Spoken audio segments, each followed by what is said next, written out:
It is black भा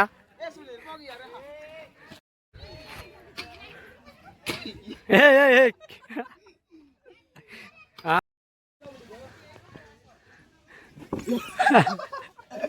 देखो ऐसे बच्चोदी लोग रहते हैं। आज आज राखी पूर्णिमा आज बोलबम सरला जेनटा कि से लगी गुरुजी मुंडारे प्रसाद प्रसाद भी दिया मैंने 500 लोग जिते लोग अच्छा सब लोग खाऊन आम भी खाई सारे ना दुईटा खाऊन आम दुईटा खाऊन इ लोग के लेसुन आचार नहीं मिली पर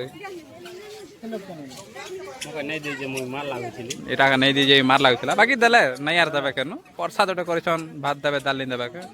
सब दिहला किसी असुविधा नहीं आसवा सब लोग देखी आम गुरुजी मुंडा मंदिर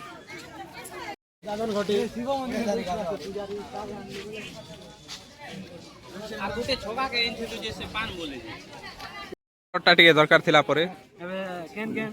डगर टी आम एरिया ने फेमस लॉकडाउन एरिया ने बहुत फेमस से थिला हाँ बाकी खरा जेन रेट रे करूछे जे खरा मास की वर्षा मास से जना नहीं पड़े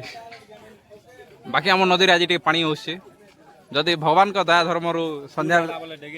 संध्या भितर फुल है बोले आज डेगे जिमु तार वीडियो नहीं बना हूँ कहाँ कि आमर पाखे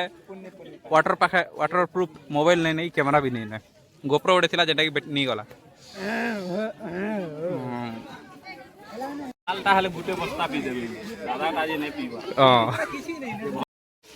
गुरुजी मुड़ा मंदिर पार्क 2 दिन गला से भुवनेश्वर आम आईजी पार्क बन दी सारे ना खेल कर बाबू मैंने आसिक